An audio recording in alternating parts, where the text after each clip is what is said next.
अगर आपने कभी मैनुअल गाड़ी चलाई है तो आपको पता होगा कि आप हाई गियर में गाड़ी को जीरो से पिक नहीं कर सकते।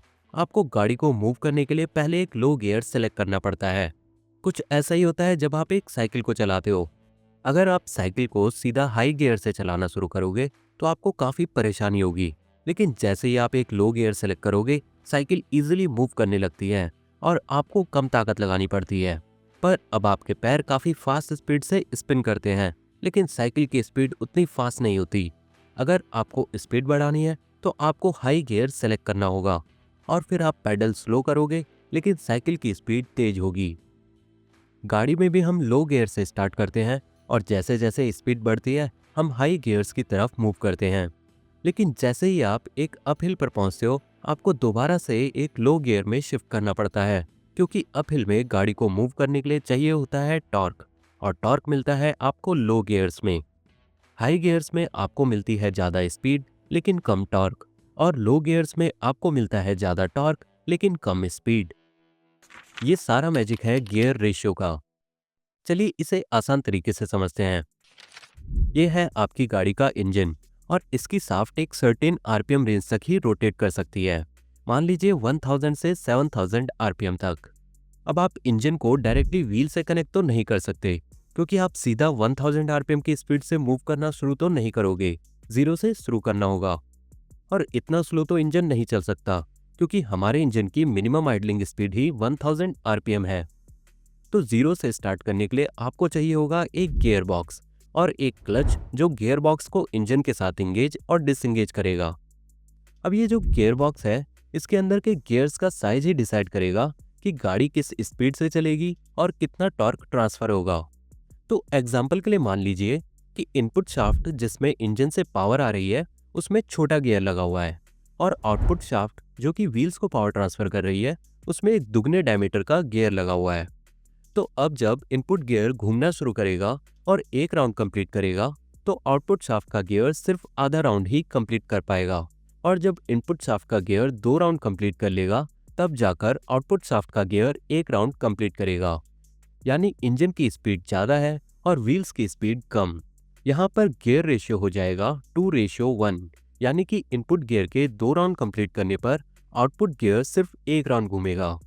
अब अगर दोनों गियर सेम डायमीटर के हों, तो जब इनपुट गियर एक राउंड घूमेगा तो आउटपुट गियर भी एक राउंड घूमेगा, मतलब दोनों गियर्स की स्पीड सेम रहेगी, और इस कंडीशन में गियर रेशियो हो जाएगा 1:1। और लास्ट में अगर इनपुट गियर आउटपुट गियर से बड़ा है, यानी कि दोगुने साइज का है, तो इनपुट गियर के एक राउंड कंप्लीट करने पर आउटपुट गियर 2 राउंड कंप्लीट कर लेगा, यानी कि अब आउटपुट स्पीड इंक्रीज हो जाएगी। मतलब इंजन के आरपीएम कम होंगे और व्हील्स के आरपीएम ज़्यादा होंगे। अब ये तो बात हो गई कि कैसे आप गियर रेशियो की हेल्प से इंजन की स्पीड को इंक्रीज और डिक्रीज कर सकते हो।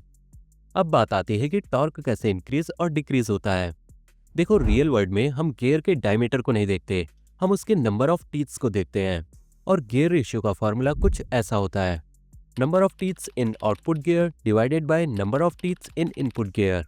अगर आपको आरपीएम कैलकुलेट करने हैं तो उसका फॉर्मूला कुछ ये होगा। और फाइनली टॉर्क कैलकुलेट करने के लिए ये फॉर्मूला होगा।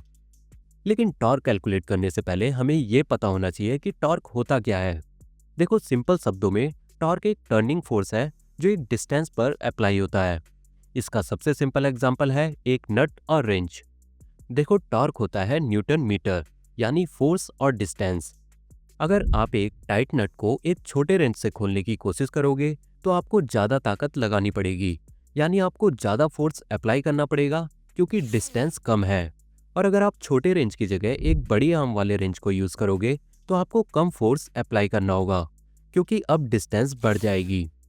एक एग्जाम्पल से समझते हैं। मान लीजिए छोटे रेंच की लेंथ 0.5 मीटर है और आप उस पर 70 न्यूटन का फोर्स अप्लाई कर सकते हो।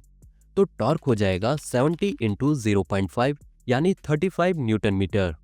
अब इसकी जगह एक बड़ा रेंच यूज करते हैं जिसकी लेंथ है 1 मीटर।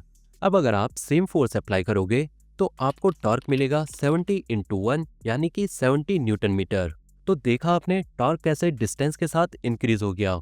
गियर के केस में ये डिस्टेंस होती है गियर की रेडियस। अब हम अपने गियर वाले एग्जाम्पल पर चलते हैं। तो अगर हमारे इनपुट गियर में 8 टीथ हैं और आउटपुट गियर में 32 टीथ हैं, तो गियर रेशियो हो जाएगा 32 डिवाइडेड बाई 8 यानी कि 4। अब अगर इनपुट गियर का टॉर्क है 30 न्यूटन मीटर, तो आउटपुट टॉर्क हो जाएगा 30 इंटू 4 यानी कि 120 न्यूटन मीटर। मतलब टॉर्क काफ़ी ज़्यादा इंक्रीज हो गया। लेकिन स्पीड की बात करें तो वो कम हो जाएगी। अगर इनपुट गियर की स्पीड 1000 आरपीएम थी, तो आउटपुट गियर की स्पीड होगी 1000 डिवाइडेड बाई 4 यानी कि 250 आरपीएम। यानी हमारी आउटपुट स्पीड 1000 आरपीएम से घटकर रह जाएगी सिर्फ 250 आरपीएम।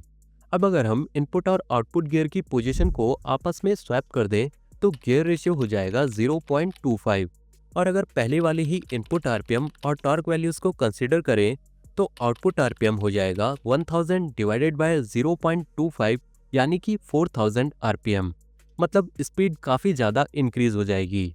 लेकिन टॉर्क को देखें तो आउटपुट टॉर्क काफ़ी कम हो जाएगा। तो यही सिंपल सा कॉन्सेप्ट है गियर रेशियो का। रियल वर्ल्ड में गियर बॉक्स काफ़ी कॉम्प्लिकेटेड होता है और उसमें टॉर्क लॉस भी होता है, बट गियर रेशियो का कॉन्सेप्ट सेम रहता है। तो आई होप आपको ये गियर रेशियो का कॉन्सेप्ट काफ़ी अच्छे से समझ आ गया होगा। अगर आपके कोई डाउट्स या सजेशन है तो आप कमेंट सेक्शन में शेयर कर सकते हैं। और हमेशा की तरह मिलते हैं नेक्स्ट वीडियो में। Thanks for watching.